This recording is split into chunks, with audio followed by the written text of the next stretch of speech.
Muy buenas noches.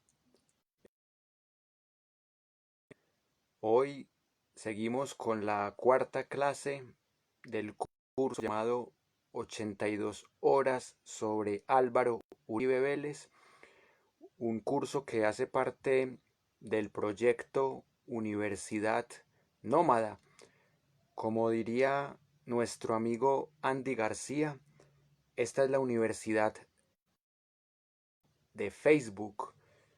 Somos la primera universidad que se quiere tomar esta red social y por eso todos los días venimos con diferentes cursos y lamentablemente hemos tenido algunas fallas técnicas y por eso puede que a veces entrecorte la voz.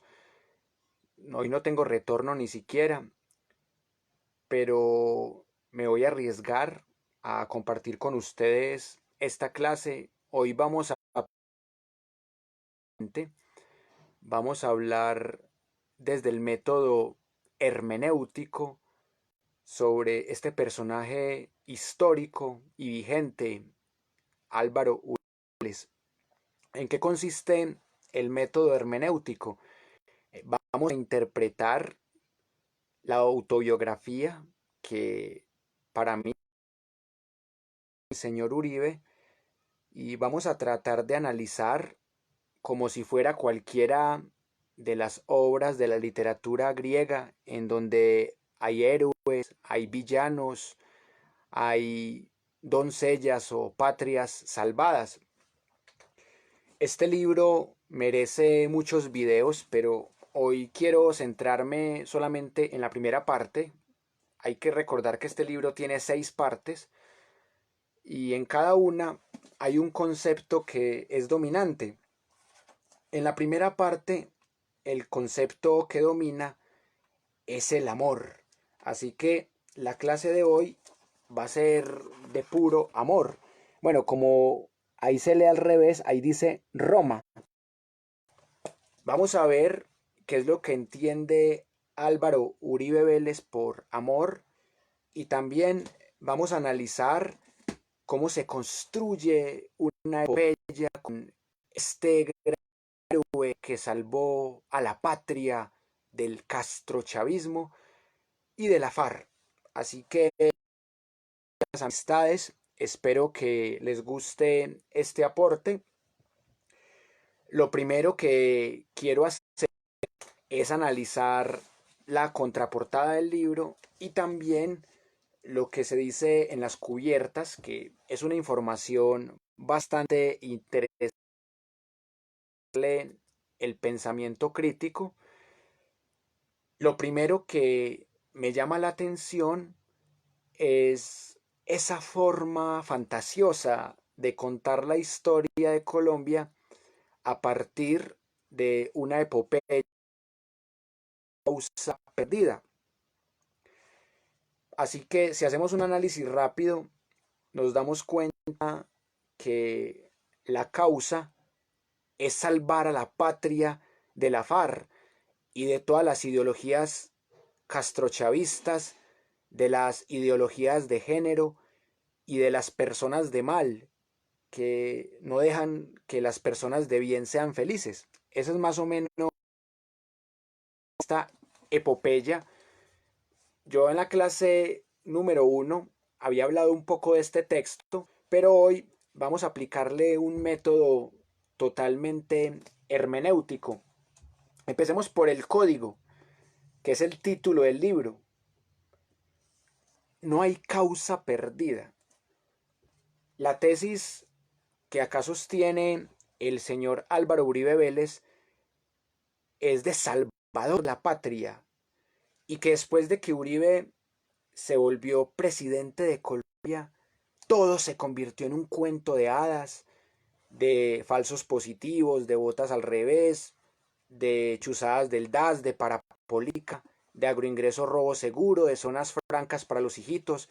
Todo se volvió un mar de armonía, de paz, de solidaridad con los ricos, como pasó con el programa de agroingreso robo seguro. Así que vamos a hablar de este tema amorosamente y les invito a que escuchen cómo se presenta la contraportada del libro. Dice, por décadas Colombia había sido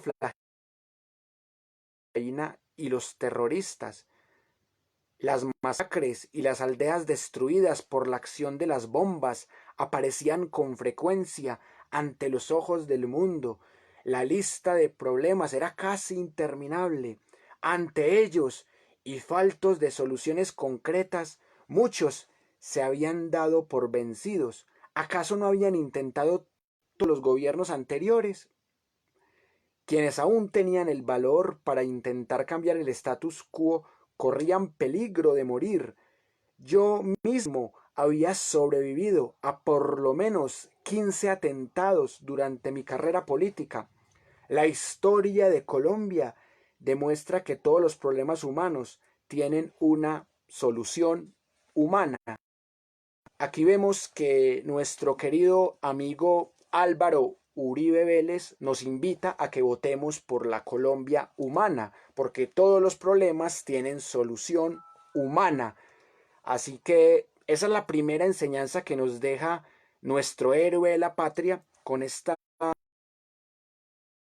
en la contraportada de esta maravillosa epopeya que se titula No hay causa perdida. Ahora vamos a leer la biografía de este querido héroe de la patria llamado Álvaro Uribe Vélez, llamado cariñosamente el narcotraficante 82 y en particular lo llamamos también el nombrable y el no matarife. Miren esto tan bonito, esto parece un cuento de amor, por eso la primera parte del libro dice amor, dice Álvaro Uribe Vélez fue presidente de Colombia entre 2002 y 2010. Durante su presidencia, la violencia se redujo a niveles más bajos de los últimos tiempos. Claro, no existió la Operación Orión, no existieron falsos positivos, no existieron combates, no existieron bombas, o sea, mejor dicho, la violencia se redujo a lo más mínimo. Esta epopeya cada vez me gusta más. El país logró militares contra la FARC. Bueno, esto se puede decir que son victorias epopélicas que no se pueden negar. Y desmanteló a los grupos paramilitares. Por supuesto que los desmanteló, porque él era el jefe de ellos y él los desmanteló y los convirtió en bandas criminales y extraditó a los cabecillas de los paramilitares para que no lo fueran a denunciar. Esto es totalmente cierto, estoy 100% de acuerdo con nuestro amigo Álvaro Uribe Vélez. Durante la presidencia de Uribe, Colombia alcanzó en sus mayores niveles de inversión y de exportaciones. Esto es totalmente cierto también, porque las grandes multinacionales pudieron hacer inversiones aquí, inversiones muy honradas, como ese proyecto de Ricar, en donde no se robaron ni 50 centavos, y también las exportaciones de los grandes comerciantes de Colombia florecieron en esta época uribista, así como la mayor cobertura de la salud. Claro, es que después de esto la salud empezó a funcionar perfectamente cuando se creó esa ingeniosa Ley 100 de 1993. Y la educación tuvo su mayor cobertura la historia del país. Así que definitivamente estos gobiernos fueron perfectos, las universidades del Estado saldaron todas sus deudas, los profesores de cátedra empezaron a ser súper bien pagados como si fueran de Francia o de Alemania, como si fuera de un país desarrollado. Colombia se volvió Suiza cuando llegó Álvaro Uribe porque no mataron a nadie, los paramilitares se portaron muy bien, no cogieron las armas, no nacieron bandas criminales. Esto es totalmente cierto y por eso yo siempre apoyo a mi querido Álvaro Uribe Vélez.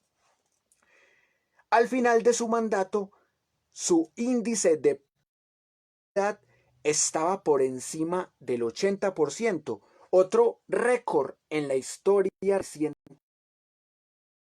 Usted le pregunta a 10 colombianos y 8 dicen, yo amo a Uribe, Uribe nos salvó del castrochavismo, Uribe es lo máximo, Uribe nunca se equivoca.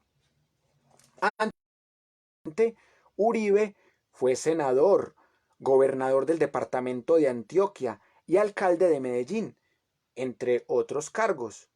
Bueno, y aquí no nos explican cómo fue tan buen alcalde que apenas duró 5 meses en el cargo. Se graduó en Derecho y Ciencias Políticas en la Universidad de Antioquia. Bueno, en esa época no existía la carrera de Ciencias Políticas. Es una carrera nueva en la Universidad de Antioquia, así que no entiendo de dónde sacan eso de ciencias políticas. Aquí me parece que hay una pequeña mentira, pero eso no es culpa de nuestro patrón, es culpa del editor, porque nuestro patrón Uribe nunca se equivoca. Estudió negociación de conflictos en la Universidad de Harvard. Claro, por eso fue que Uribe fue el que hizo el proceso más exitoso de la historia de Colombia. Con el proceso de paz con la FARC fue Uribe, no fue el Chucky Santos. Además, en Harvard realizó un posgrado en Administración y Gerencia. Fue Senior Associate Member del Saint Anthony's College de la Universidad de Oxford y después de dejar la presidencia, Uribe se ha desempeñado como académico distinguido en la Universidad de Georgetown. Por eso es que a Uribe nunca le han tirado piedras y nunca le han gritado paramilitar en la Universidad de Georgetown, porque es un distinguido académico impecable en su escritura y objetivo desde la ciencia política que estudió en la Universidad de Antioquia. Y Uribe también se desempeñó como vicepresidente de la Comisión de las Naciones Unidas que investigó el incidente de la flotilla en Gaza. ¿Ve? Interesante. Es que definitivamente esto es un académico impecable, ocurrido en mayo de 2010. Actualmente es fellow en el Bipartisan Center. Bueno, aquí tenemos una hermosa epopeya en donde nos cuentan un hermoso resumen de la historia de nuestro héroe de la patria.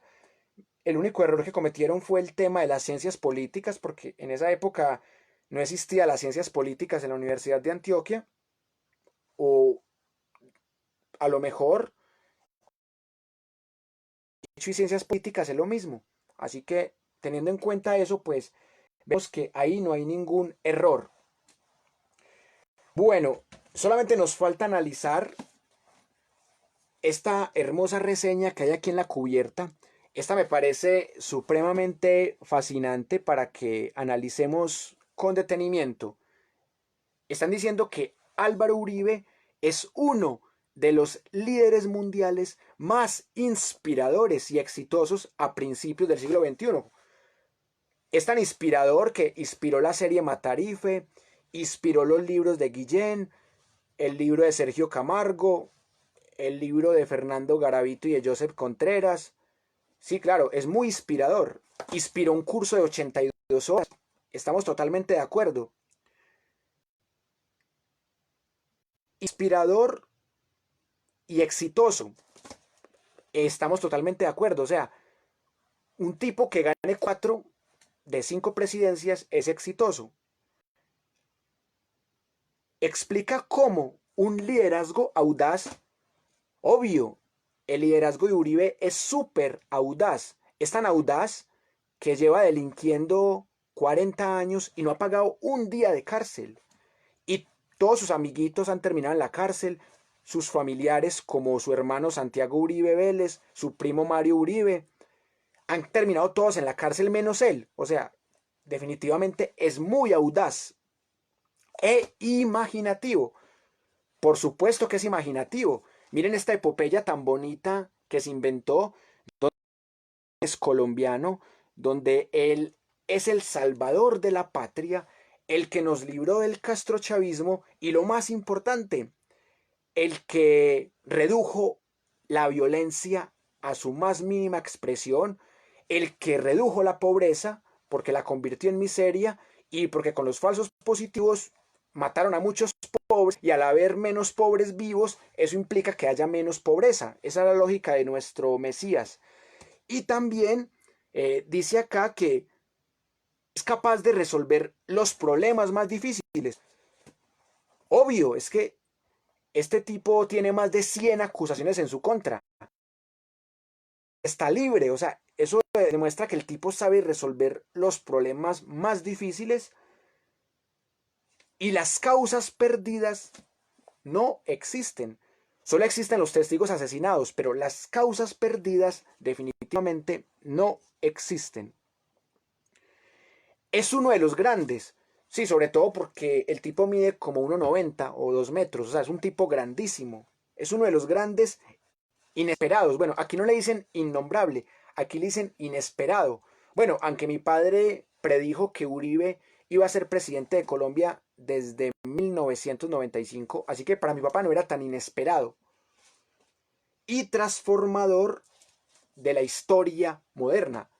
Por supuesto que la transformó, porque desmovilizó a los paramilitares, que eran sus amigos, que eran sus súbditos, que lo habían apoyado en esas filántropas cooperativas de seguridad más conocidas en el bajo mundo como las Convivir, en donde conocimos a personajes que aman la sociedad y que han sido limpios y probos como Salvatore Mancuso. Y acá dice también que Álvaro Uribe Vélez llegó a Colombia donde había un estado fallido, asediado por megalómanos de la droga. O sea que son dioses de la droga, porque se creen dioses. O sea que Uribe salvó a Colombia del narcotráfico.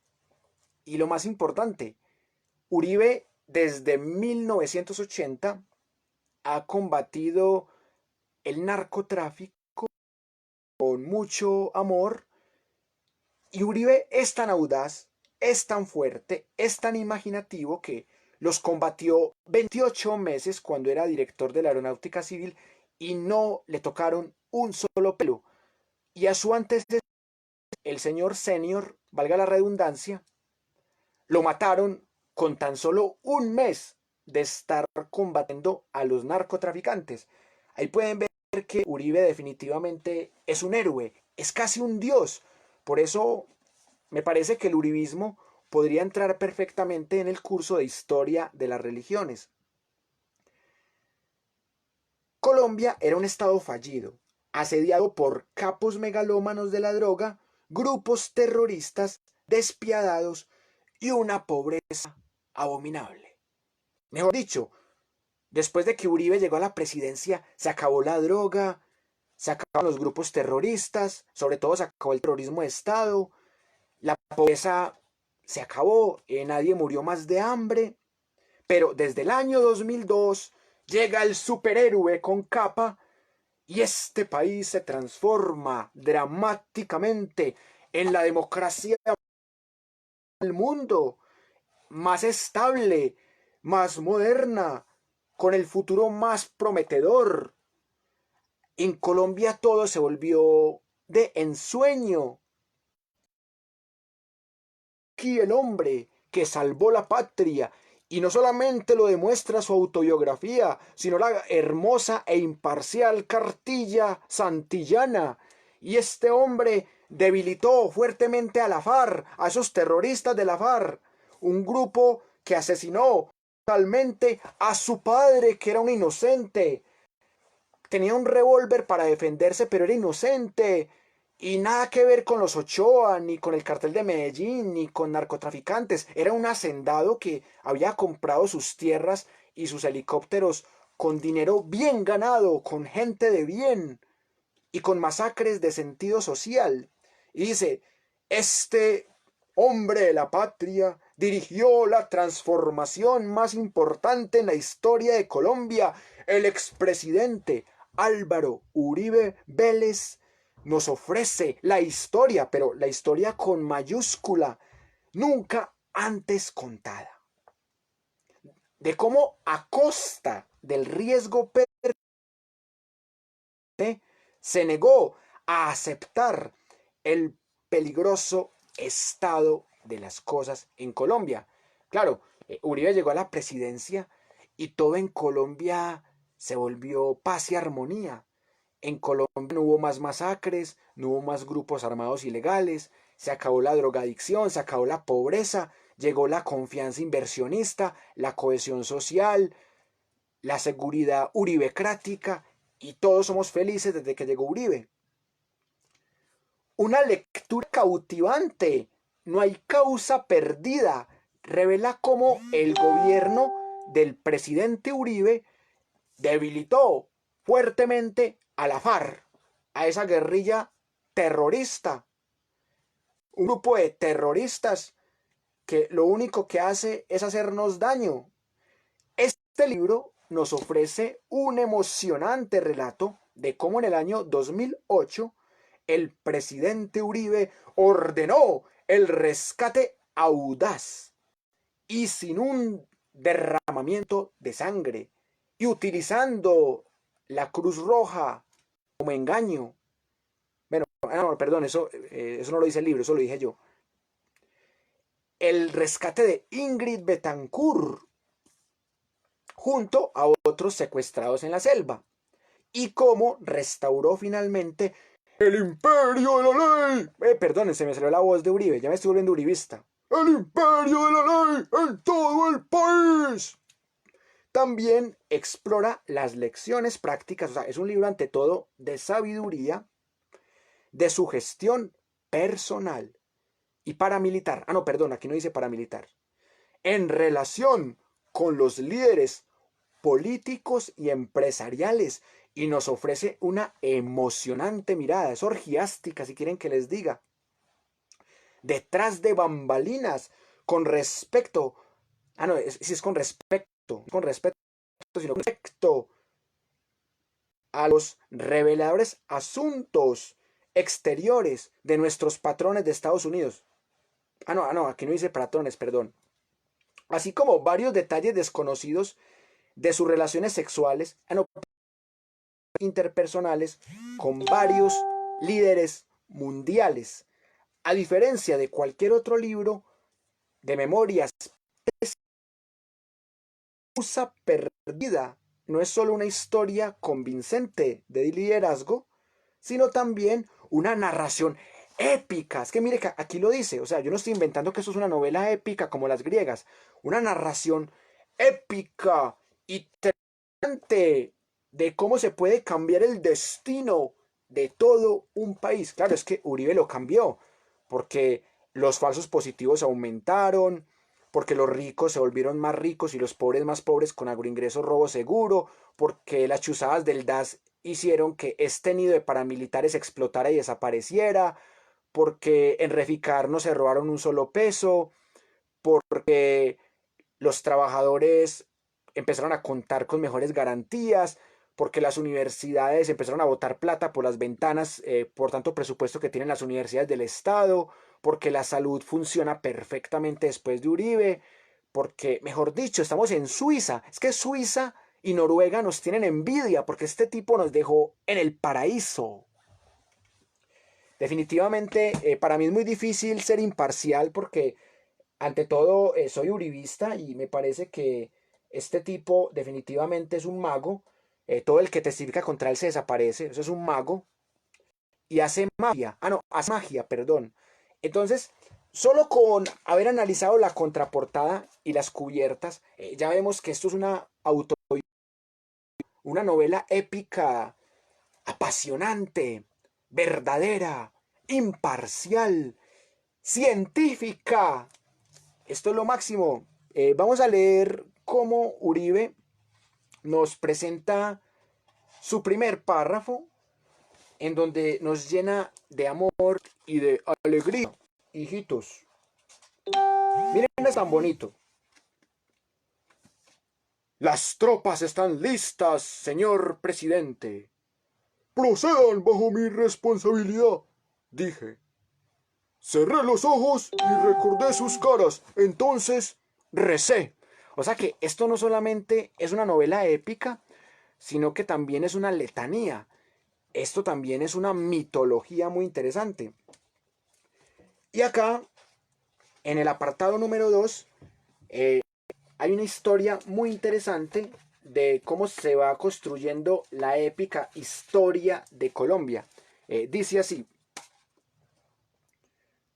por varios años fui amigo de Guillermo Gaviria Correa y Gilberto Echeverry Mejía, hombres de paz y buena voluntad, es decir, hombres de Uribe. Como muchos colombianos, por amor a la patria, estaban dispuestos a sacrificarlo todo. Por eso, cuando el 17 de abril de 2002 decidieron aventurarse por un tramo peligroso de la zona cafetera antioqueña, confiaban en que su buena voluntad sería retribuida. Hijo de una influyente familia de Medellín dedicada al periodismo y a hacer empresa, Guillermo Gaviria era un hombre profundamente espiritual, y su hermano Aníbal Gaviria también es un hombre profundamente espiritual, profundamente religioso, profundamente honrado. Aníbal Gaviria nunca se ha robado un solo peso. Sus héroes eran personajes como Gandhi, Martin Luther King. En su ejercicio como gobernador del departamento de Antioquia, cargo que desempeñé unos años antes que él, gracias al cual tenía un peso nacional considerable, decidió organizar una marcha de la solidaridad y la reconciliación que debía de llegar hasta el municipio de Caicedo. Sería una marcha por la paz que durante 5 días recorrería 50 kilómetros. El propósito era como las que había vivido Colombia. Todavía era posible una solución no violenta. Según informes de prensa, Gaviria ordenó a la policía y al ejército mantenerse alejados de la marcha, no lo protegieran y que en caso de ser secuestrado o asesinado, ninguna represalia debía tomarse. ¿Qué encuentro yo acá?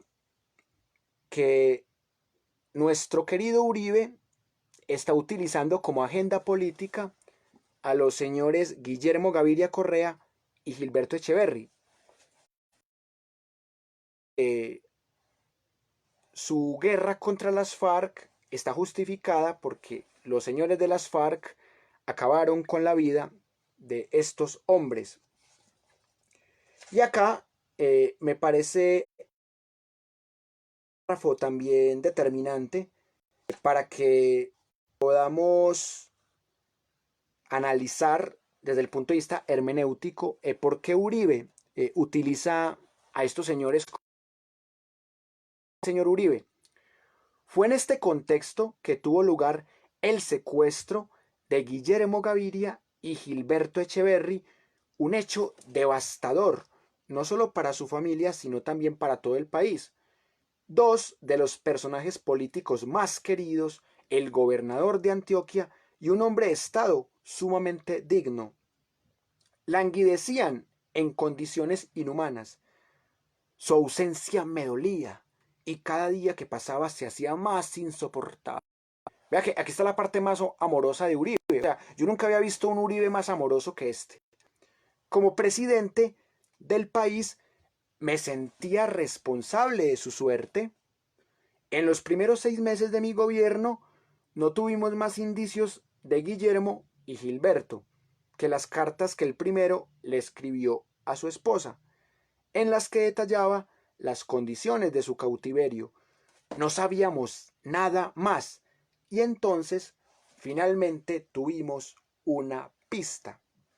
Bueno, acá se empieza a tratar de liberar a este par de señores secuestrados que también estaban secuestrados con unos militares, y el señor Uribe empieza a contarnos cómo de manera épica, porque a él le importaba mucho la vida de ellos, o sea, demasiado, porque eran sus amigos y ante todo eran unos héroes de la patria.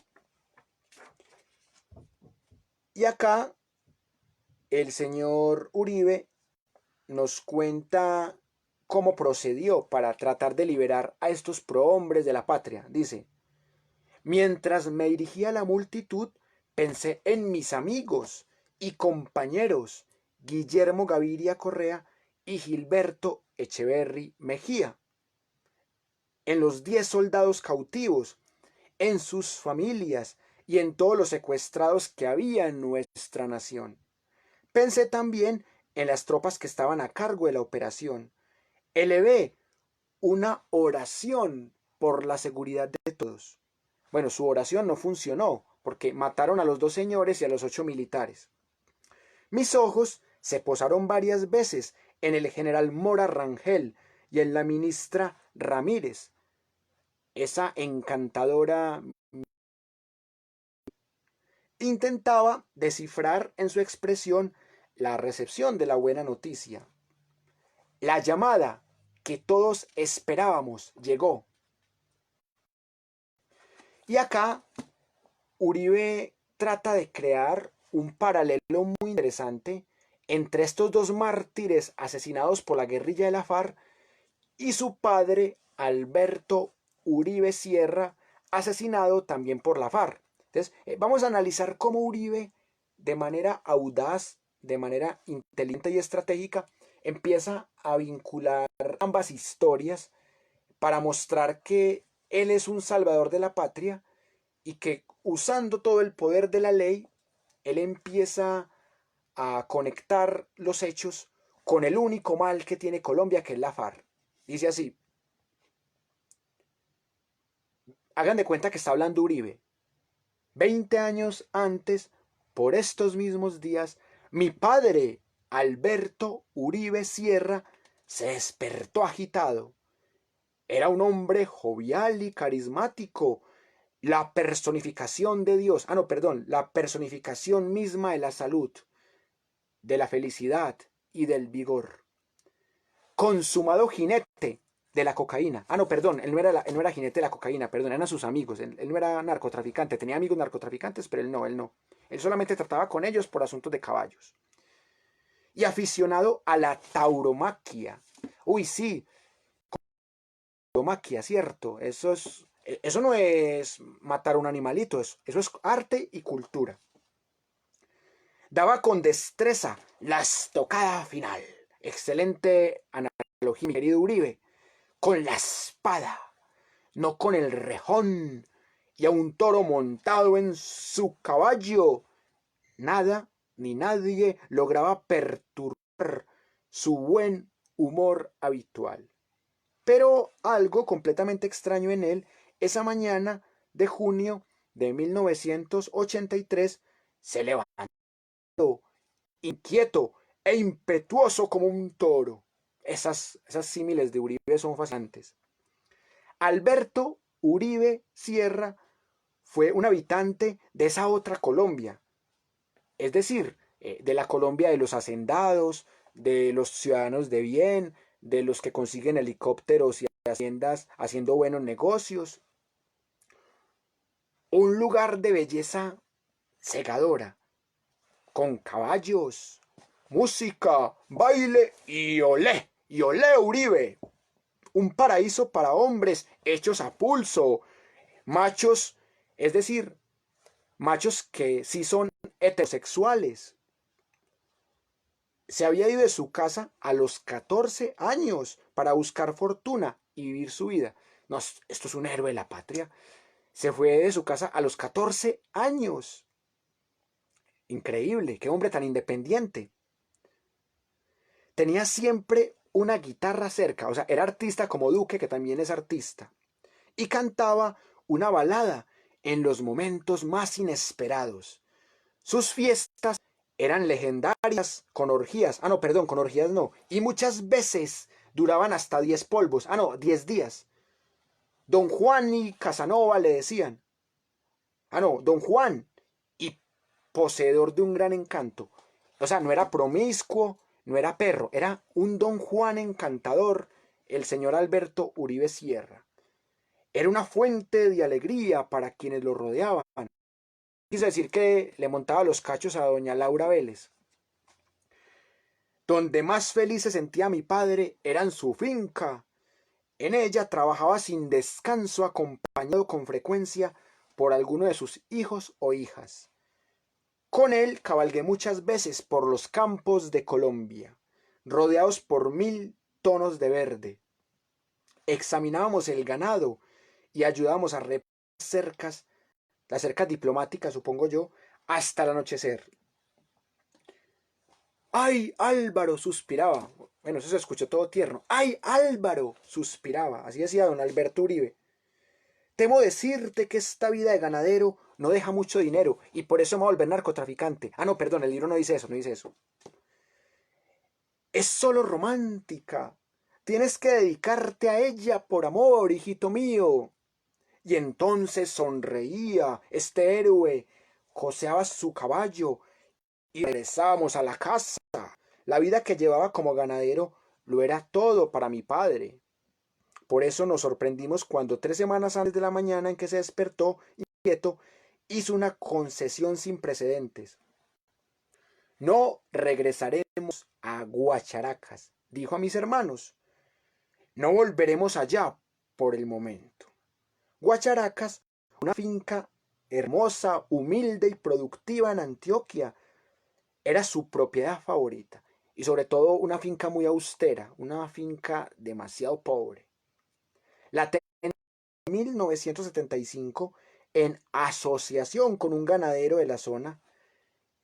En esa época, el tren a Puerto Berrío todavía pasaba por la finca y la casa había sido una posada junto a la estación, situada en una región caracterizada por gente trabajadora y honesta, que sabía cómo sacarle el máximo provecho a la tierra.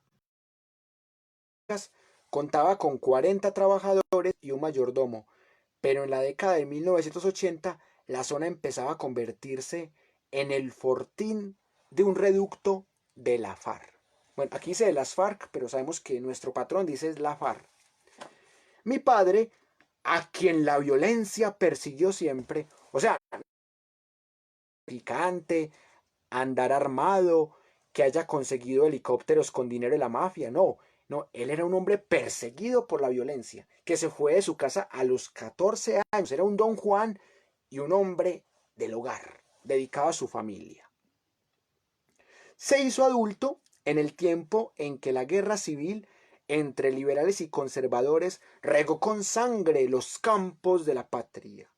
Más de 200.000 colombianos muertos en las décadas de 1940 y 1950 han dado a esta época el nombre de la violencia. Con la esperanza de llevar una vida más tranquila, en 1961 se trasladó al extremo norte de Antioquia, zona cerca del municipio de Montelíbano, en el departamento de Córdoba, fuera el lugar de nacimiento del Ejército Popular de Liberación EPL, grupo armado ilegal.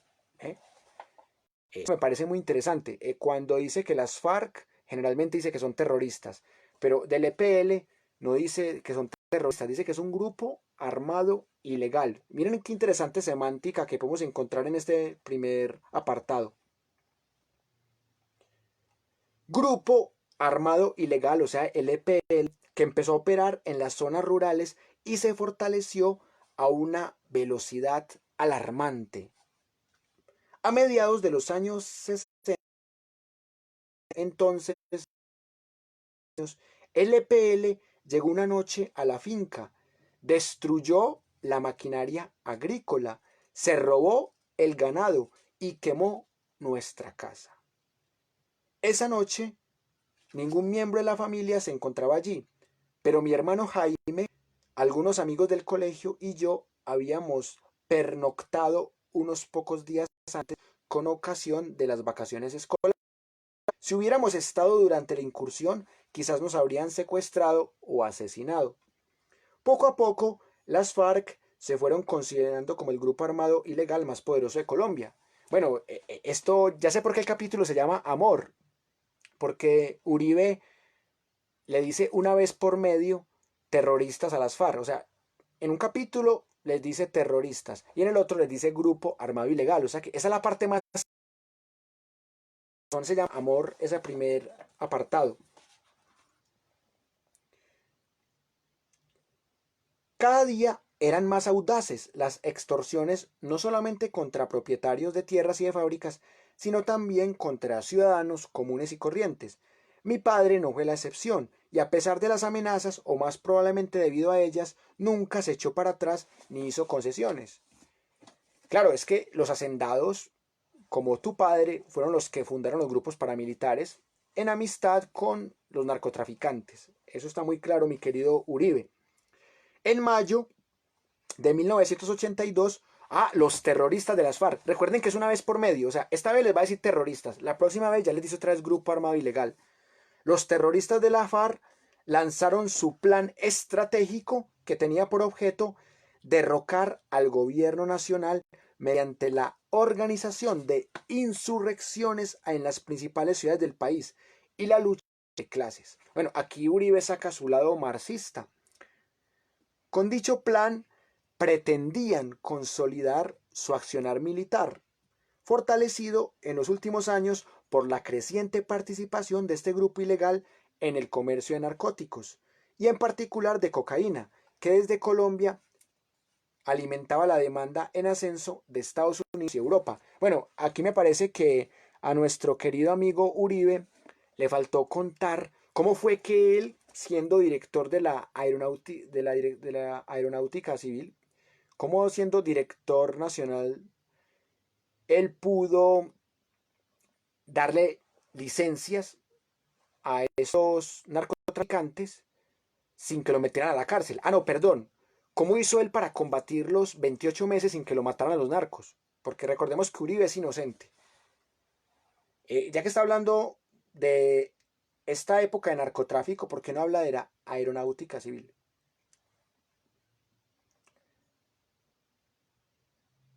Acá dice, el narcotráfico proporcionó a la FARC los ingresos que necesitaban para ampliar su campo de operaciones y al llegar a una nueva zona exigían dos cosas, dinero y silencio. O sea que no era plata y plomo, sino dinero y silencio. La posición de mi padre, o sea de Alberto Uribe Sierra, fue clara. No camino un paso y no doy un peso. Esa es una frase célebre. Por eso nos desconcertó su decisión repentina de no volver a Guacharacas. Iba a ceder ahora a la presión de la FARC después de resistir tantos años. Nunca supimos a ciencia cierta el porqué de aquella decisión. Es posible que hubiera conocido de alguna amenaza concreta o que solo se hubiese dejado guiar por una intuición. Tampoco sabremos por qué en esa mañana nefasta de junio de 1983, después de dar vueltas por la casa durante un largo rato, cambió abruptamente de opinión. Solo puedo sospechar que Alberto Uribe Sierra no podía vivir como una capitulación. Era un hombre que a sus 50 años había vivido sin hacer concesiones, que creía que el trato generoso que daba a sus trabajadores lo eximía de las crecientes tensiones que afectaban a Colombia por entonces, y confiaba en que su código de comportamiento era compartido por el país y sus compatriotas. Agarró el teléfono y llamó a mi hermano, a Santiago Uribe. Recógeme en el aeropuerto, le dijo. Nos vamos para Guacharacas. Antes de salir de la casa llamó a mi hermana María Isabel para invitarla. Luego tomó su pistola Walter. Claro, es que el papá de Uribe era muy... pero andaba con pistola para cuidarse de los malos. Recuerden que esto es una epopeya de buenos y malos. Entonces él siempre tiene una pistola Walter. En cierta ocasión le había dicho a mi hermano, mejor muerto que secuestrado. Este lema está interesante. Me recuerda el estudio de Blanca Melo que dice, pero muertas que deshonradas. Y este es primero muerto o mejor muerto que secuestrado. Cruzó la puerta con paso vigoroso y con la esperanza de contemplar una gloriosa mañana colombiana.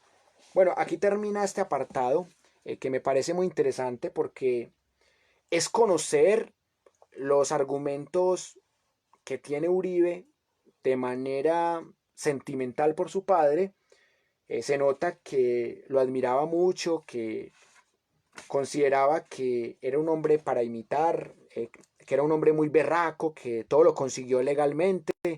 Era un don Juan, pero ante todo era un buen padre. Era un hacendado que prefería estar muerto que ser secuestrado. Entonces, me parece que lo que hace Uribe en este libro es una triple analogía entre los mártires Echeverry y Gaviria Correa y su padre. Y luego él se muestra como el salvador de Colombia, o sea, el que salva a Colombia de la FARC, que son los asesinos de Echeverry y de Correa Gaviria. Entonces, es una novela épica extremadamente interesante. No lo digo yo, lo dice el mismo libro, que es una novela épica, lo cual muestra que es ficción porque la épica habla de héroes y de dioses.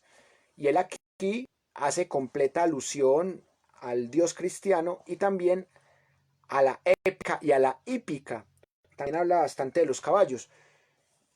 ¿Por qué estamos haciendo este ejercicio? Porque me parece que muchas veces uno por odio no escucha la versión del mismo Uribe. Y ya hemos escuchado la versión de Matarife, la versión de Guillén, de Sergio Camargo, de Joseph Contreras, de Fernando Garavito, de Virginia Vallejo, pero había que escuchar la visión del mismo Uribe. Eh, y el tipo se autopercibe como un Mesías, como un Salvador. Y según él, Colombia es mejor después de su presidencia y Santos dañó lo bueno que él había hecho. Y por eso me parece muy interesante que leamos este libro, porque yo sé que hay partes en donde a uno le da mucha risa, hay partes en donde uno le da ganas de llorar porque es demasiado sensible y tierno aquí Álvaro Uribe Vélez, pero me parece que es una forma de,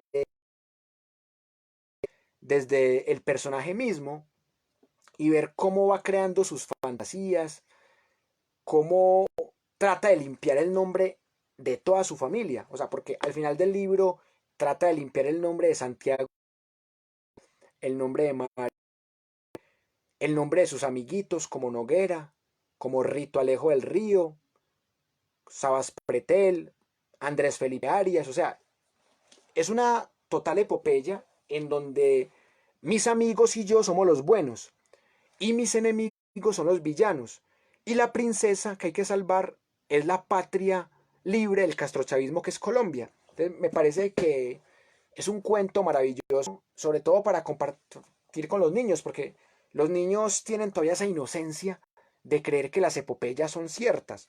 Por eso quise compartirles algunos párrafos. En este momento se me arregló el computador portátil, entonces voy a mirar si me puedo conectar en Facebook para ver algunos comentarios que de pronto ustedes hayan hecho.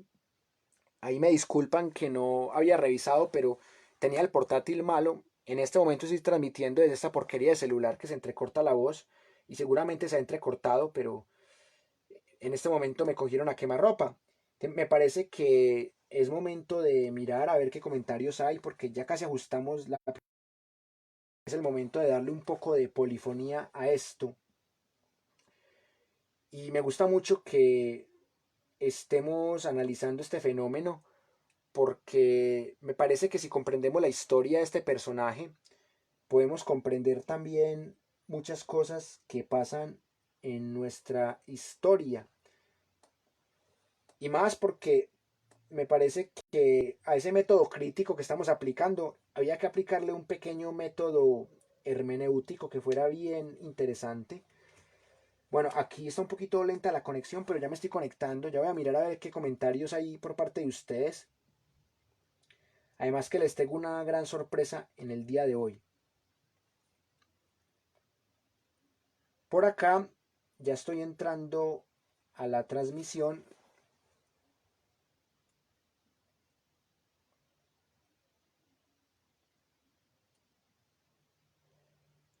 Un cordial saludo para Cristian, para Claudia. Cristian nos dice, Las FARC, no, la FAR, de la Real Academia de la Lengua Uribista. Estamos totalmente de acuerdo, Cristian. Claudia Pilar Mejía Osa nos dice, hola Tirso, buenas noches. Bueno, un saludo muy especial para Tirso y para Claudia. Dice Claudia, una novela de carácter religioso, súper religioso, sobre todo porque Uribe es un dios muy interesante para estudiar. Cristian nos comparte el último comentario diciendo, la seguridad democrática suiza, estamos totalmente de acuerdo. Bueno, lamentablemente hay 16 comentarios, pero solamente alcanzo a ver estos 4 porque los viejos ya me los va quitando la visión. Dice Cristian, esa división tajante entre buenos y malos, como si no hubiera nada más. Sí, y miren que eso le ha funcionado a Estados Unidos. Estados Unidos ha invadido más de 60 países y esa estrategia de buenos y malos le funcionó con los nazis, le funcionó con los soviéticos, le funcionó con algunos mandatarios del Medio Oriente, le funcionará también con los chinos.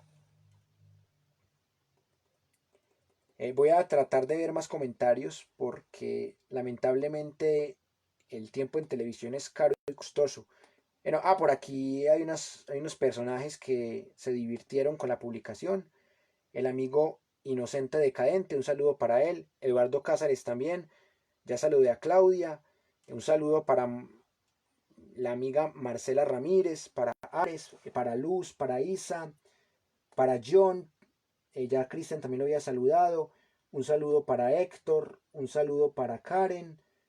Y para nuestro otrora ponente, Jonathan Peláez. Bien, ahorita cuando termine la transmisión le contesto los mensajes a los que aún muestran 6 comentarios y solamente vemos los últimos 4. Lo que me parece más gracioso de esta biografía es cuando el tipo habla de los falsos positivos. O sea, yo sé que ya lo analizamos, pero definitivamente no leímos completo ese apartado de los falsos positivos, porque es el único escándalo que el tipo me parece mucho más divertido. O sea, cómo el tipo se saca en limpio de manera magistral su responsabilidad de estas ejecuciones extrajudiciales. Y por eso me parece interesantísimo que podamos leer esa parte, porque me parece que es lo más épico de esta interesante biografía. Bueno, aquí está el tema del señor Fernando Araujo. Bueno, realmente hay muchas cosas para compartir de acá, pero quiero terminar la forma como Uribe narra la historia de su padre, porque me parece que eso es lo más interesante que uno puede encontrar en esta primera parte del libro. Cuando Uribe empieza a contar el día exacto que mataron a su padre, dice así: mi padre fue asesinado en la tarde del 14 de junio de 1983, un hecho histórico indiscutible. Durante un intento de secuestro, esto es lo que es discutible. No se sabe si fue un intento de secuestro o si fue un ajuste de cuentas. Le dispararon 2 veces, una en la garganta y otra en el pecho. El disparo que lo mató. Tenía 50 años. De acuerdo con los trabajadores de Guacharacas, el crimen fue cometido por cerca de 12 hombres del llamado Frente 36 de la FARC.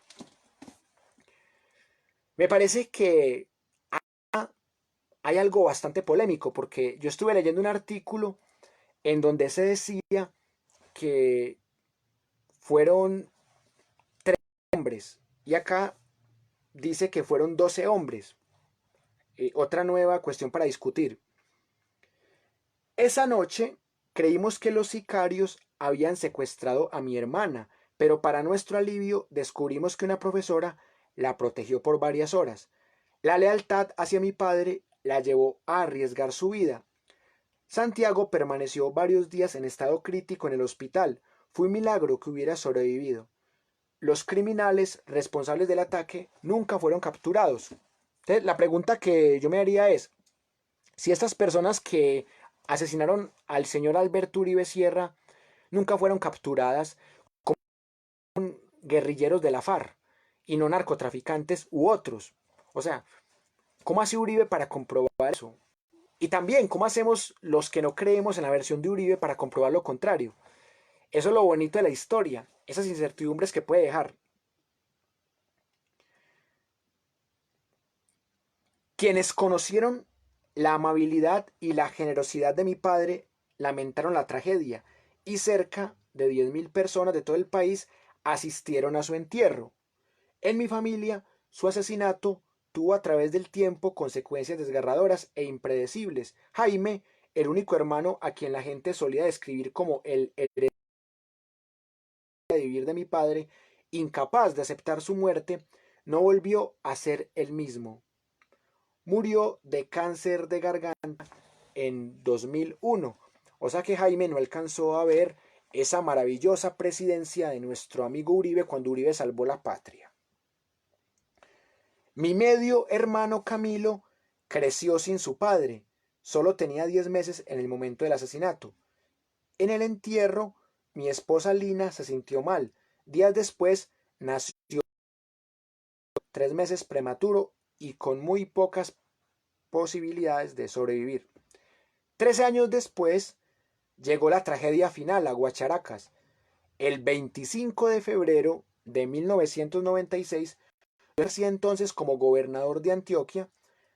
Militantes del grupo armado ilegal autodenominado Ejército de Liberación Nacional ELN irrumpieron en la finca y quemaron la casa. Unos días después, un trabajador que había crecido en la finca, llamado a mi padre, yo no sabía que el padre de Uribe era no heterosexual, había llamado a mi padre, nos propuso quedarse en la propiedad y hacerse cargo de lo poco que quedaba. Le dijimos que sí. El ELN lo mató el 31 de mayo de ese mismo año. Así que Uribe fue víctima de las tres grandes guerrillas. Fue víctima de la FARC porque según él, el Frente 36 le mató al papá, a Alberto Uribe Sierra. Fue víctima del EPL cuando estaba jovencito y ahora fue víctima del ELN. Así que el odio que tiene Uribe por las guerrillas puede ser hasta entendible porque este tipo las ha padecido como... Dice el tipo acá, amaba a mi padre y lo extraño todos los días. La tragedia de Guacharacas marcó en mi vida personal y profesional un punto de quiebre cuya influencia tal vez sea inconmensurable, pero no en la forma en que algunas personas afirman. O sea que la venganza de Uribe es una venganza legal, pacífica, con seguridad democrática. O sea, no es una venganza como la de los hermanos Castaño que montaron grupos paramilitares. O sea que aquí Uribe se está sacando en limpio.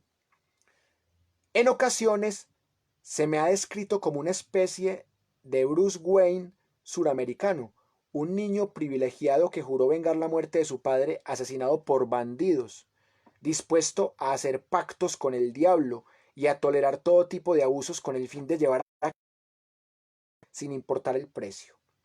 Entré a la política y llegué a la presidencia, según quienes así piensan, para vengarme de la FARC y de todos los grupos de izquierda. Debo admitir que esta interpretación, si bien es falsa, no es del todo irracional si se tiene en cuenta el pasado de Colombia. O sea que Uribe considera que él no odia a la FARC, pero que la gente cree que él sí odia a la FARC, pero no es irracional, pero es muy mala y porque la FARC tiene la culpa de todo lo malo que pasa en Colombia.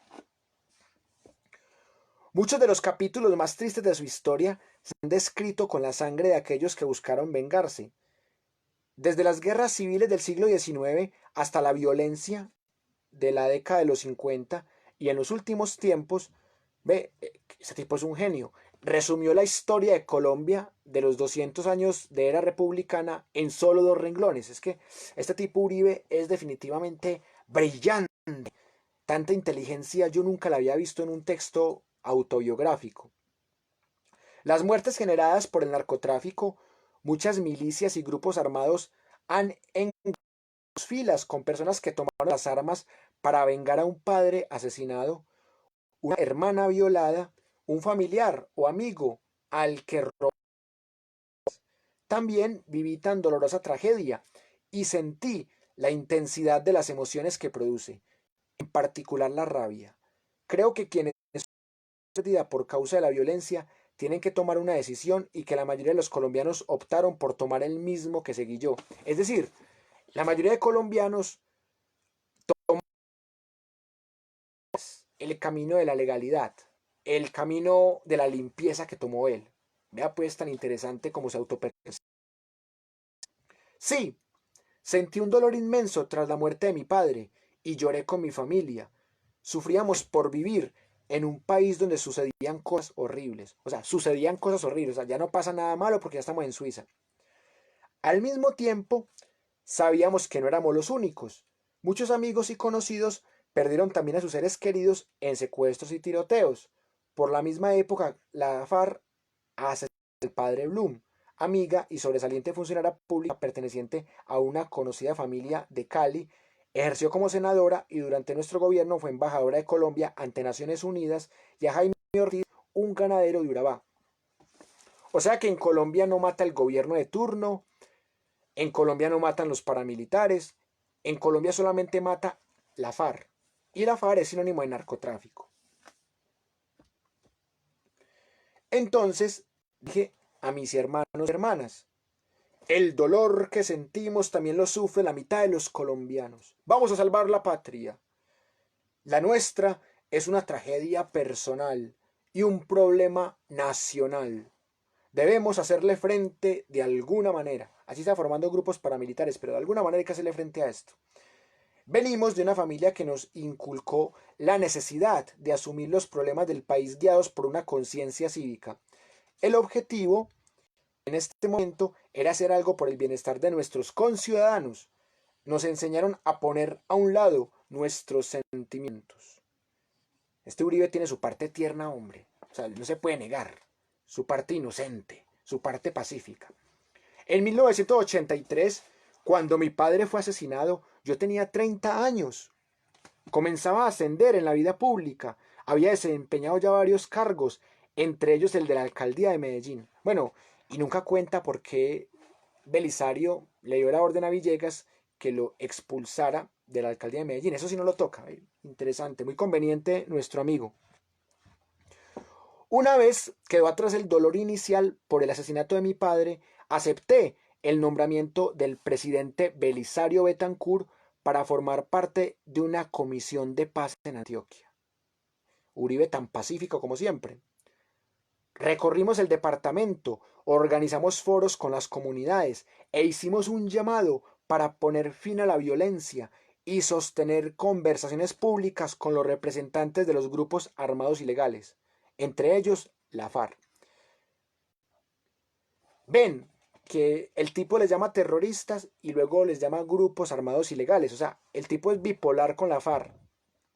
A veces pareciera que los odia, a veces pareciera que los ama. Me resultó emocionalmente difícil estar con personas del grupo que había matado a mi padre, cuando todavía... Sí, sin ninguna duda, pero sabía de corazón que debía hacerlo.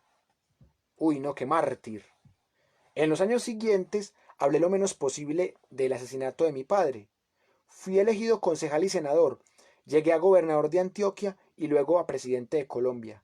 Y muy rara vez mencioné a mi padre en discursos o reuniones. Mejor dicho, él no es resentido. Quería evitar que mi imagen pública fuera asociada con una idea de martirio o con la falsa impresión de haber incursionado en la política motivado por la tragedia familiar. En una entrevista concedida después de dejar la presidencia de los Estados Unidos, George W. Bush anotaba que en ninguna de nuestras múltiples reuniones se había mencionado el tema de mi padre. Creí suficiente decirle que soy uno más de los muchos colombianos que han sufrido por culpa de la violencia. He conocido, en efecto, a muchísimas personas que han vivido esa situación. esposas de soldados muertos, padres que han sufrido el secuestro y asesinato de sus hijos, familiares de senadores y ministros que han dado sus vidas por la causa. Bueno, aquí hay que anotar que pareciera que a este señor no le importa la vida de aquellos jóvenes que son reclutados por la fuerza, sea por grupos guerrilleros o grupos paramilitares. Me parece que aquí le falta un poquito más de visión y ver que las víctimas están por todos los lados. Cuando llega a la presidencia, al menos 4 de los 13 ministros de nuestro primer gabinete habían sufrido un secuestro o un asesinato a manos de grupos violentos y el vicepresidente.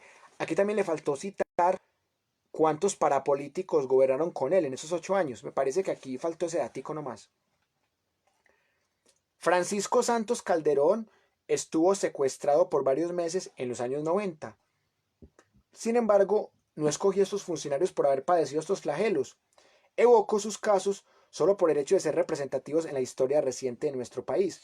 En las últimas décadas he conversado con muchísimas personas que han vivido tragedias similares y he notado que todas rabia, culpa, recriminación y una gran tristeza.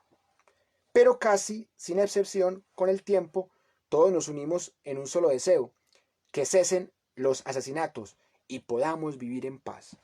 La venganza no resuelve nada, y la violencia en Colombia no puede ser interpretada en términos morales, como una confrontación entre el bien y el mal. Uy, no, esto no parece dicho por Uribe, esto parece dicho por Antanas Mockus, o por Gandhi, o por Nelson Mandela, o por Martin Luther King Jr. O sea, este Uribe es demasiado tierno, ¿no les parece? Por el contrario, la violencia hunde sus raíces en problemas sociopolíticos complejos, la pobreza, la falta de educación, las ideologías obsoletas, la desigualdad social, las falencias del Estado, el flagelo del narcotráfico, entre otros, han conllevado que en 2 siglos de vida republicana el país solo haya tenido 47 años de paz. Bueno, no sé cómo hace Uribe para llegar a esta conclusión. Pareciera que conoce la historia de Colombia de memoria y pareciera que José Obdulio Gaviria lo asesoró muy bien con ese dato, porque parece un dato de los que da José Obdulio, de que Colombia de los 200 años republicanos solo ha tenido 47 de paz. Como es obvio, ninguno de estos factores justifica la violencia, pero sí constituyen el telón de fondo de esta larga cadena de tragedias que ha golpeado a tantos colombianos. La violencia no desaparecerá por el hecho de expresar nuestra frustración y dolor. Debemos conocer las causas que generan cada uno de estos problemas, trabajar para construir un consenso en torno a su solución y tener la fortaleza y la sabiduría para actuar. Y curiosamente, mientras que escribía estas líneas, decía que Santos era traidor por intentar la paz con la FARC. O sea que, ¿será que Uribe le dio rabia que el que hizo la paz con la FARC fue Santos y no él? O sea, él era el que quería hacer la paz con la FARC, según esto. Nuestro compromiso con los temas de seguridad empezó mucho antes de la muerte de mi padre. Cuando me desempeñé como alcalde de Medellín, comenzamos un programa llamado Medellín sin tugurios. Ah, no, perdón. Comenzamos un programa llamado Metroseguridad. Yo no sé por qué estoy leyendo mal, debe ser porque no tengo las gafas. Mediante el cual se implementaba y recolectaba un impuesto especial para financiar las fuerzas de seguridad. Luego, con el paso del tiempo, mi dolor se transformó en un deseo inmenso de resolver nuestros múltiples problemas, a fin de garantizar una vida sin violencia a las futuras generaciones de colombianos. He dedicado mi vida a esta causa. Ya sé por qué el libro se llama No hay causa perdida. O sea, la causa de Uribe es buscar la paz. Interesantísima conclusión. Ya entendí el código. Ya leo este párrafo y ya entiendo el libro. Incluso a costa de casi todo lo demás. Y he pagado un costo. He puesto a mis seres queridos y a mí mismo en constante peligro. Claro, los ha puesto en constante peligro de cárcel. Por eso Santiago Uribe Vélez está en la cárcel, Mario Uribe está en la cárcel y algunos de sus amiguitos que ganaron también están en la cárcel. Entre ellos André Felipe Arias, también pagó cárcel. He perdido a muchos amigos y aliados.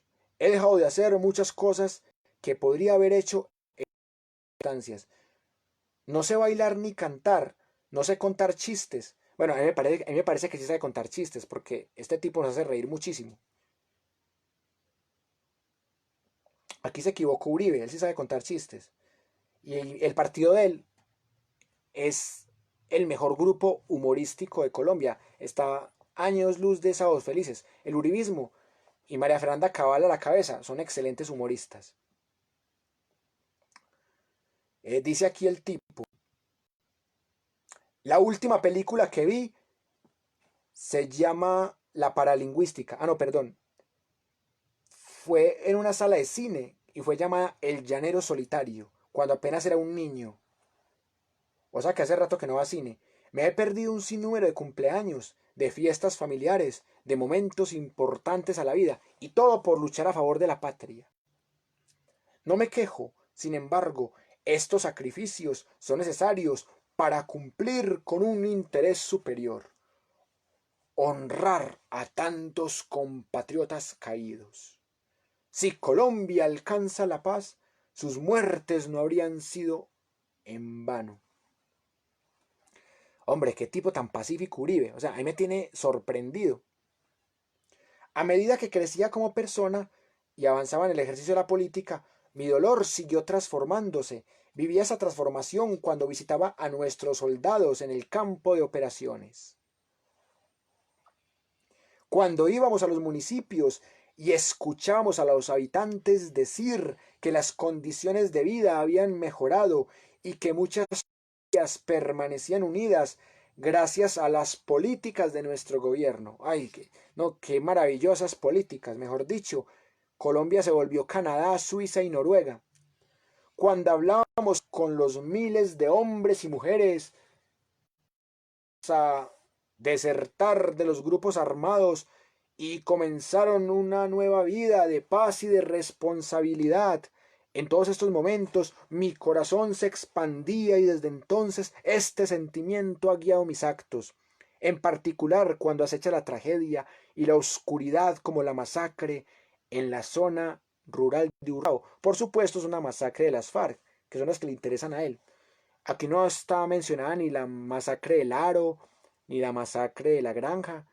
Esa masacre a él no le interesa. Además porque él no tiene nada que ver con eso, él es inocente. La etapa final de mi dolor no fue el odio, sino el amor. El puro amor, que ni la muerte se lo lleva. Ah, no, terminé cantando una canción.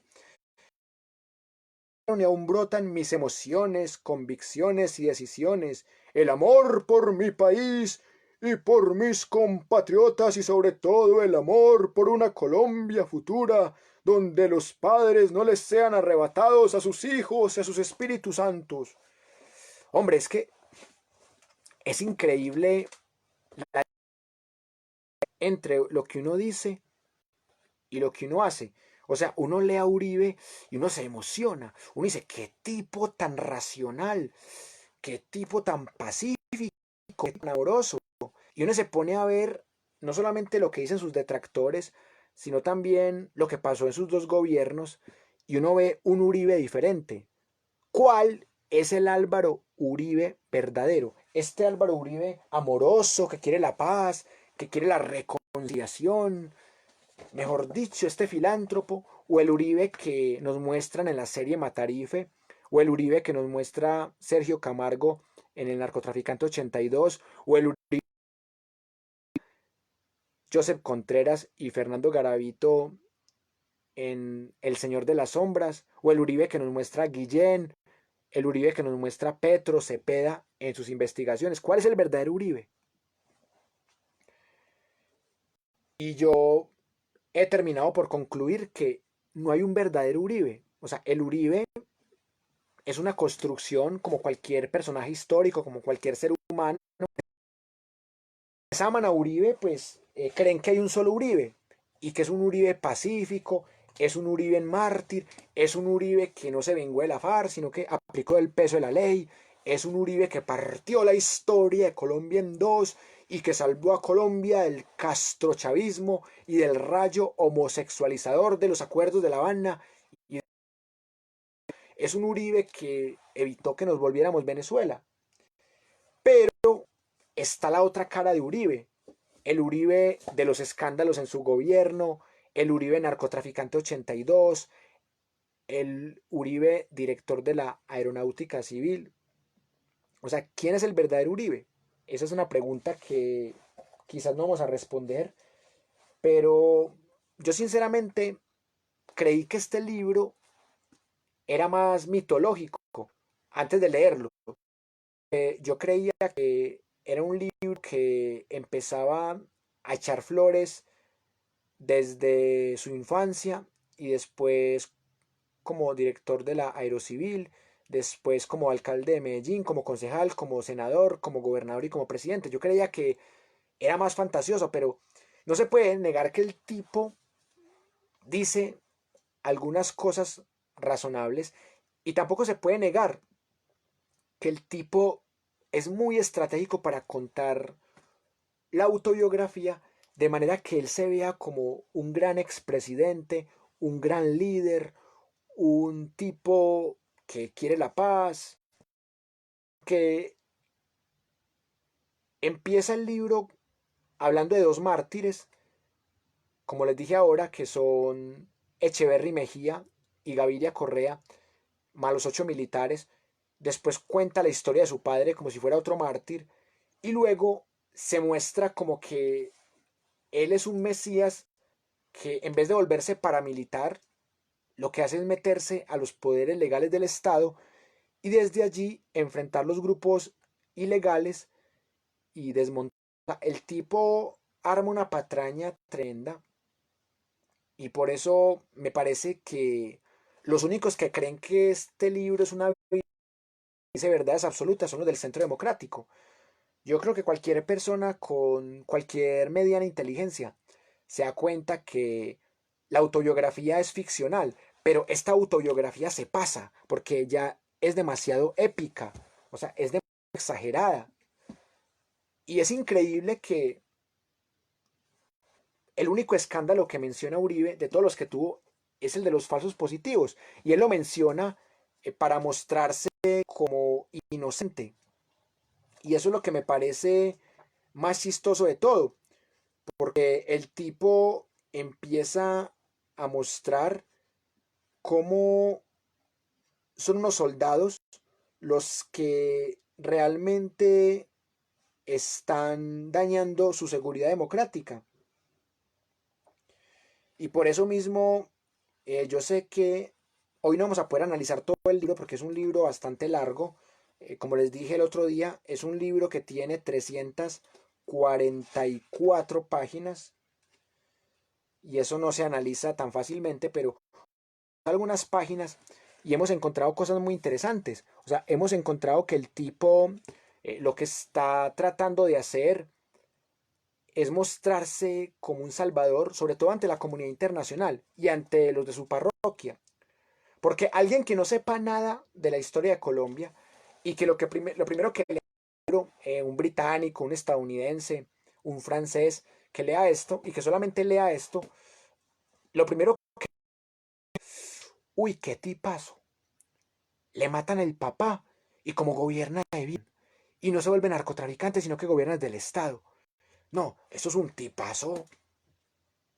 Esto es el mejor presidente que yo he visto. Es casi perfecto. Por eso sería muy divertido que algún día escribiéramos también nuestra autobiografía para ver qué hechos nos avergüenzan y ni siquiera los mencionamos. Pero lo que más risa me da es que, en mi opinión, el peor escándalo de Uribe son los falsos positivos y el tipo es el único escándalo que menciona. Y lo menciona para decir que él no tiene la culpa, que por el contrario, que él fue un héroe porque metió a la cárcel militares que él encontró culpables de falsos positivos. Como decía Bolívar en estos días, es como decir que Hitler no tuvo culpa de la muerte de 6 millones de judíos, o sea que fueron los seguidores de Hitler los que tuvieron la culpa, o sea que son las manzanas podridas, o sea, Hitler es inocente, Stalin es inocente, pero por lo menos Hitler aceptaba que él mataba judíos, pero Uribe no acepta que él ha sido la cabeza de la muerte de falsos positivos, de personas ejecutadas extrajudicialmente. O sea, el tipo, no sé si es que el tipo sabe que está engañando o el tipo se cree bueno. No sé, o sea, no sé qué pasará por la mente de él. Solo que este libro, pues, tiene momentos de sensatez, pero tiene unos momentos en donde uno dice, este tipo está muy loco, o sea, este tipo se ve demasiado bueno. Y por eso mismo quise traerles hoy algunas partes del libro. Lamentablemente, pues, hay mucho por decir y yo solamente quiero leerles una última cosita, pero quiero ver qué más han comentado ustedes en este rato, porque hace ratito que no me fijo.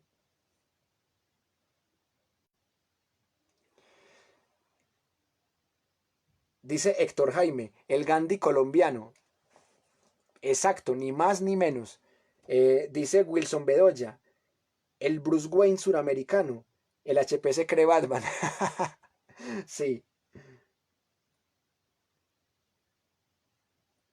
Dice Cristian, una persona puede considerar que tiene interesantes ideas sociales para aportar, pero la argumentación y aplicación que da Uribe sobre ser la persona que encarna esa idea de considerarse un mesías, porque pueden hallar todas sus fallas y descubrimos sus efectos en la realidad más negativos que propositivos. Sí, es que hay 10 millones de personas que le pueden creer y probablemente haber más que le puedan creer esa autobiografía. Pero uno que medio ha estudiado la historia de Colombia sabe que el tipo es un mago y que el tipo es experto en dar escándalos. Sí, es que es algo muy curioso. Quiero leerles algo que ya habíamos comentado la vez pasada, pero que no lo profundizamos mucho, que es esa amistad que Uribe. Entonces, es gracioso que los uribistas ganen elecciones, tumben la consulta anticorrupción, ganen el plebiscito con el supuesto castrochavismo. Y acá, en la página 207, capítulo 4, Uribe cuenta cómo fue una conversación que tuvo con Fidel Castro. Póngale en cuidado, pues. Dice así: Uribe, sí. Ah, sabía que ibas a estar despierto. Eres una ave nocturna como yo. Era la voz de Fidel Castro. Dice Uribe, el presidente Castro y yo nos llevábamos muy bien, para sorpresa de algunos, o de muchos diría yo. Y en los últimos años habíamos hablado en varias ocasiones, a pesar de nuestras diferencias ideológicas. Lo he tratado siempre con respeto y guardo gratitud por la franqueza del mensaje que me envió a través de Gabriel García Márquez en 1997 sobre las verdaderas intenciones de la FARC durante el llamado proceso de paz. O sea que él se hizo amigo de Fidel Castro desde la época de Samper, mucho antes de que empezara Pastrana el proceso del Caguán con las FARC. Lo que me parece chistoso es que el tipo, amigo de Fidel Castro, amigo de Hugo Chávez, y vive diciendo es que castrochavismo. Eso es lo que me parece más gracioso, como algo despectivo. Bueno, pero al menos Uribe acepta que hay diferencias ideológicas. Quizás en la forma de gobernar no son tan diferentes, así sean diferentes en ideología. Unos años antes, en el transcurso de nuestro primer encuentro, descubrimos que compartíamos una pasión común por los detalles más íntimos de la verga, perdón, del gobierno.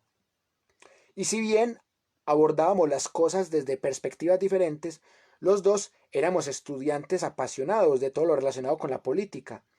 En el año 2003, con ocasión de la ceremonia de posesión del presidente Nicanor Duarte de Paraguay, compartimos mesa en el almuerzo y durante varias horas intercambiamos con entusiasmo ideas sobre temas como cooperativas de seguridad, cooperativas de productos lácteos y el enorme potencial de Colombia para generar electricidad. Tiempo después, el príncipe de España, sentado entre nosotros dos en ese almuerzo, recordó aquella conversación con una sonrisa perpleja. Felicitaciones, me dijo. Las dos personas en el mundo que tienen más información almacenada en sus cabezas son Fidel Castro y tú. Aquella noche de 2005, el presidente Castro, mire pues cómo le dice, no le dice o el dictador comunista Castro, sino el presidente Castro, llamaba en carácter de pacificador. Al oír su voz comprendí la importancia de la llamada. El presidente Chávez, o sea, no es el dictador Chávez, es el presidente Chávez, tenía en él un modelo a seguir y su influencia en Venezuela era enorme. Pero antes, el presidente Castro quería hablar de historia. Colombia no era la primera vez. Y seguramente el presidente Castro leyó la historia en la cartilla santillana y se dio cuenta que Uribe era el héroe de Colombia, el que había salvado a Colombia del castrochavismo precisamente, y en cómo había evolucionado a lo largo de muchas décadas. Por esos extraños giros del destino, Fidel Castro, un joven de 21 años, asistía en Bogotá a una conferencia de estudiantes latinoamericanos el día que fue asesinado Jorge Eliezer Gaitán, 1948, acontecimiento que provocó la escalada infame de la violencia. 10 años después, cuando el nombre de Castro se hizo conocido, esta coincidencia creó teorías conspirativas sobre un complot comunista internacional, pero Castro no era comunista en 1948 y finalmente los historiadores concluyeron que no tuvo ninguna participación en ese hecho, es decir, en el magnicidio contra Jorge Eliezer Gaitán. Sin embargo, esta tal y como suelen hacerlo los acontecimientos más importantes de la juventud, y era evidente que le agradaba conversar con alguien que no solo conocía Colombia, sino que también había estudiado en detalle gran parte de su obra. Presidente Uribe, dijo, yo sé que durante tu juventud leíste todo lo que escribí, pero ahora soy una persona mucho mejor de lo que era en esa época.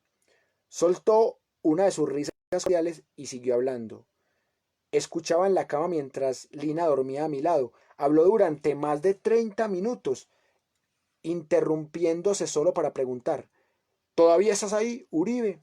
Bueno, increíble que Uribe, que no sabe escuchar, y cuando le hacen una pregunta comprometedora dice siguiente pregunta, si haya querido Cuba, Fidel Castro. Justo antes del amanecer abordó el motivo de su llamada. Tenía una idea para resolver la situación. Ambas partes debíamos concentrarnos no en lo que había sucedido, sino en el futuro. Venezuela se comprometería a mejorar el patrullaje de sus fronteras y Colombia declararía su intención de no realizar otra operación. Tenía algunas dudas. No debíamos cerrar nuestras opciones para el caso de destruir a otro cabecilla terrorista escondido a la vista pública en no importa qué país. O sea, los de la FARC son terroristas, pero Fidel Castro era el presidente de Cuba. Miren eso tan interesante aquí. Sin embargo, pensé que después de este incidente, quizás nuestros vecinos no estarían muy dispuestos a brindar un refugio a las FARC. Bueno, es raro que él diga FARC, porque él dice a la FARC. Al final, la propuesta del presidente Castro abrió el camino a una solución temporal. Pocos días después de nuestra conversación, Lina y yo recibimos en nuestra casa de Río Negro una visita secreta del viceministro Exteriores de Cuba y de su embajador en Bogotá. Bueno, esto yo no recuerdo que lo hayan mostrado ni Caracol ni RCN, ustedes sí recuerdan, o NTN 24. Traían una carta del presidente Castro, en la que, con una redacción impecable, exponía en detalle el marco para desactivar la crisis. Di mi opinión a los cubanos y al día siguiente viajaron a Caracas con la respuesta. El 16 de febrero, 2 meses después del arresto de Granda, fui a Caracas a reunirme con el presidente Chávez, en el Palacio Presidencial de Miraflores. El objetivo era mostrarle al mundo que la situación entre nuestros países había regresado a la normalidad. El embajador de Venezuela y el comercio binacional se reanudó. Acá dice, el embajador de Venezuela regresó a Colombia y el se reanudó. En su declaración a la prensa, el presidente de los venezolanos dijo que habíamos decidido darle vuelta a la página para aclarar las cosas. Y en su mayor parte tenía razón. Con enorme amabilidad, el presidente Chávez nos enseñó el palacio presidencial, luego almorzamos en su pequeño despacho, acompañados por el vicepresidente venezolano José Vicente Rangel y Carolina Barco, talentosa ministra de Relaciones Exteriores de Colombia. Siempre he considerado fundamental contar de testigos en las conversaciones delicadas. Bueno, así sean testigos muertos, pero además que también son importantes. Pero en esta oportunidad, la conversación fue casi como una charla entre amigos. El presidente tendido sobre su pasión por Simón Bolívar y me pidió ayuda para construir una mejor relación entre Venezuela y la administración Bush. Hablamos más de 6 horas. Cuando surgió el caso Granda, el presidente Chávez dijo casi justificándose: yo no protejo a las FARC, pero algunos de mis seguidores simpatizan con él. No puedo hacer nada al respecto. Por favor, comprenda, presidente, no es mi culpa. Ese día me fui de Caracas aliviado porque todo este episodio al mismo tiempo presentía que de pronto estaríamos lidiando de nuevo con estos mismos problemas. Tenía razón. O sea que él mismo se da la razón. Este apartado es supremamente interesante porque aquí vemos esa relación que tenía y con Hugo Chávez, una relación diplomática en donde había supuestamente unas diferencias ideológicas que no tenían por qué ser diferencias personales, pero a mí lo que me parece más curioso es que a Fidel Castro lo tildaban de ser amigo de la izquierda colombiana y acá Fidel Castro estaba hablando mal de las FARC y a Petro lo tildaban del chavismo y el que era amigo de Chávez era Uribe. Entonces es algo muy gracioso. Por eso ese cuento del castrochavismo siempre me pareció muy divertido y aún me parece muy risible.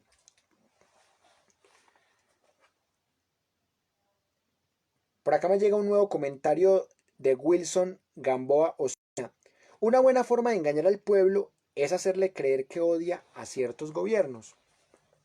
Sí, por eso me parece que Caracol, RCN, NTN 24 no hicieron mucha bulla cuando Uribe se reunía con estos tipos. Por eso me parece muy interesante analizar todo este tipo de fenómenos.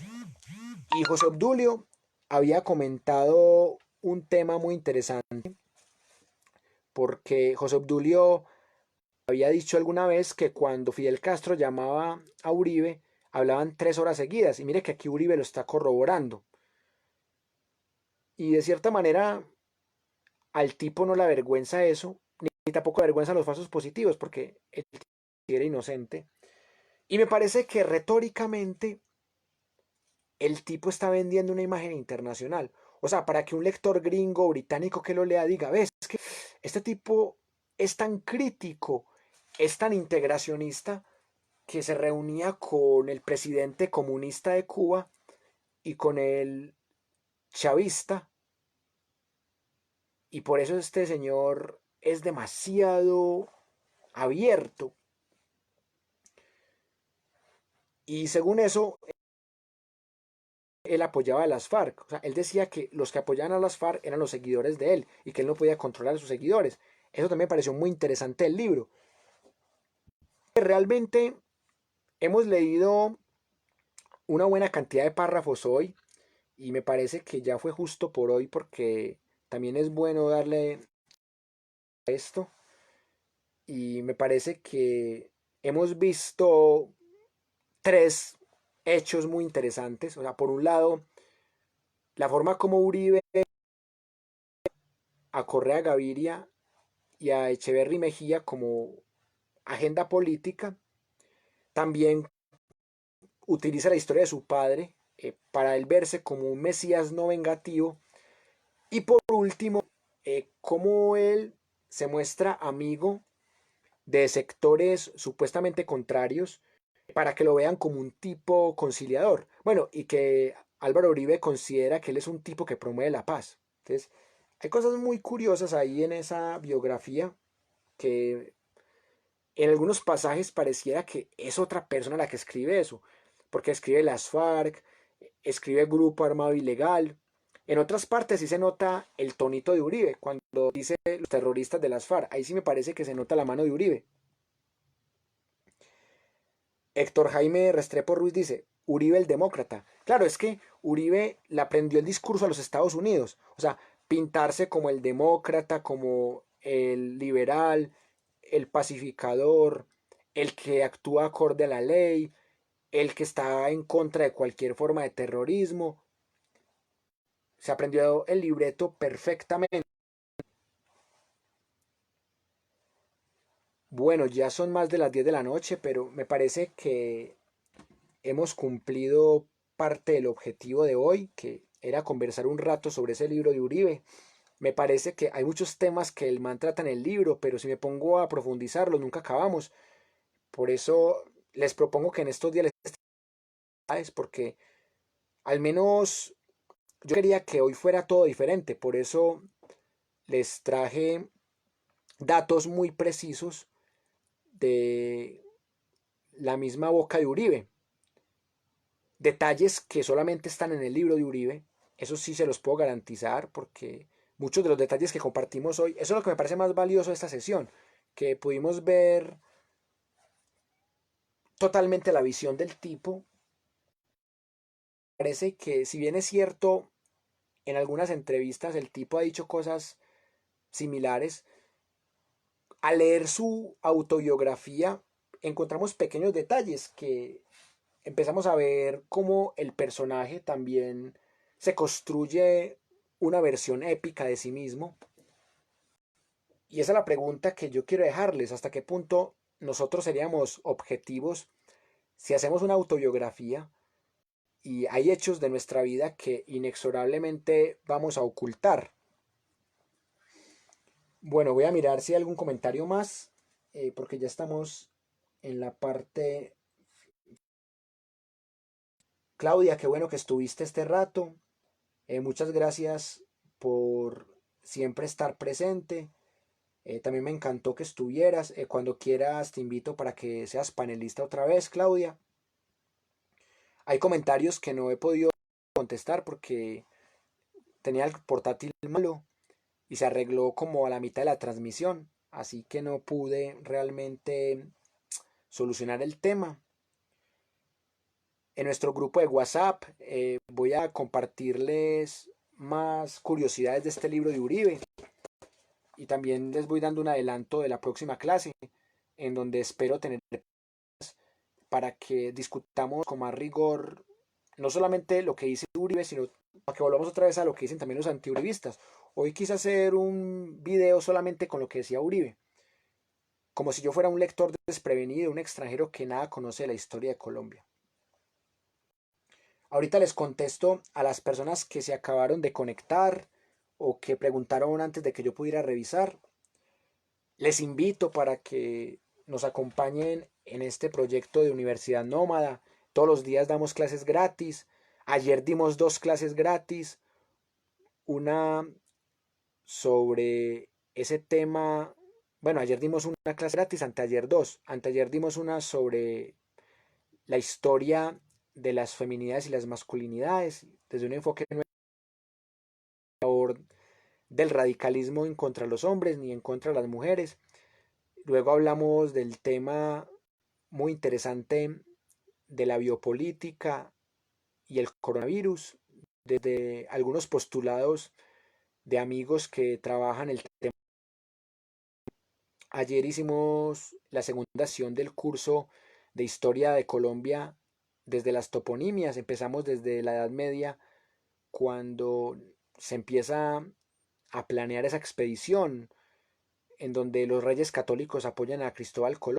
Terminamos hablando de algunos aspectos de la época de la conquista y algunos inicios de la colonización.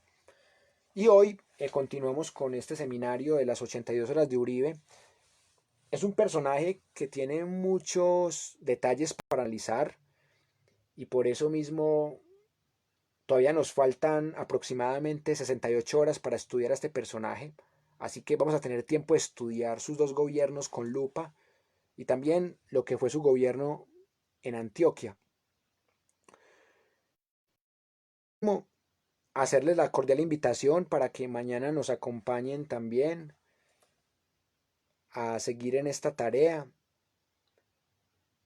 Mañana les voy a proponer una tertulia musical, literaria y musical, una tertulia corta, porque los jueves es de poesía, literatura y música. Y el viernes vamos a ver con qué sorpresa les puedo llegar. En todo caso, espero que les haya gustado y van a ver que vamos a seguir trayendo especialistas, también mesas de trabajo. Y hoy pues extrañé tener otra persona al frente para tener una comunicación más bidireccional, pero de todas maneras son gajes del oficio. Muchas gracias por haberse quedado hasta el final de la transmisión. Espero que les haya gustado, que hayan conocido algo nuevo de la historia de este personaje. Aunque yo sé que ustedes ya más o menos saben cómo es el personaje, pero creo que hoy di detalles muy particulares que nunca había dado y eso es lo que yo rescato de esta sesión. Les mando un abrazo muy especial y nos vemos mañana y les deseo una feliz noche. Hasta pronto.